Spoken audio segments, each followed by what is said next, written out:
სასმელი წყალი, ინდივიდუალური გამრიცხველიანება, დაზიანებული გზები, ეს იმ პრობლემების არასრული ჩამონათვალია, რაც გორის რაიონის სოფელ ფლავის მოსახლეობას აწუხებს.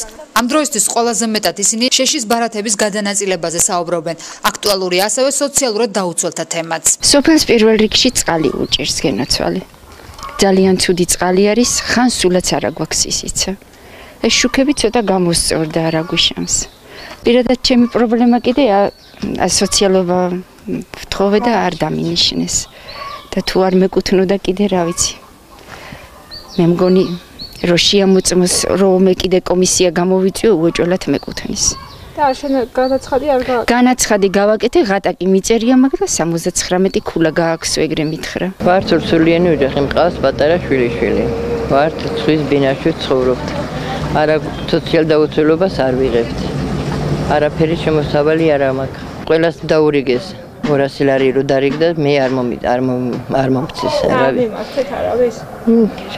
ჩაბედი საბჭოში და გააკეთეს მეორე სიები და დამატებით სიებში იქნებოდა არ დამატებით სიებში არა ვარ ამ წუთში არაფერი და შარშან დარიგდა ის ბაღის მოწამვლის და იგი შარშან ავიღეთ და თუ კი შარშან ავიღეთ წელს რატო ვეღარ ვიღებთ თუ კი შარშან ვეწერეთ ამ სიებში ადგილობრივი ხელისუფლების ინფორმაციით აღნიშნულ საკითხებზე მუშაობა მიმდინარეობს და ხაროზები მალე გამოსწორდება დიდი მოცულობის სამუშაო იყო და პატარა ხარვეზები გაიფარა, მაგრამ არათანაბარ პირობებში არავინ არ ჩადგება, ის გამორჩენილი ხალხი სია გაკეთდა მუნიციპალიტეტს წარდგენილია და ჩემი ინფორმაციით ხვალ გადის უკვე საკრებულოს ხდომაზე და სავარაუდოდ ალბათ დადებითად გადაწყდება ეს გამორჩენილი ხალხის დაფინანსების საკითხი, ასე რომ დისკრიმინაციული არავის არ მოექცევა ხელისუფლება. სოფელ ფლავის მოსახლეობამ პრობლემები ადგილზე ჩასულ ქალთა საინფორმაციო ცენტრის წარმომადგენლებს გააცნო.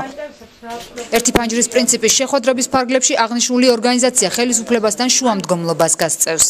ეს არის ერთი ფანჯრის პრინციპი, რომელსაც ჩვენ ვიყენებთ მათი პრობლემების მოგვარების მიზნით და გულისხმობს ადგილობრივ თვითმმართველობასთან თანამშრომლობას.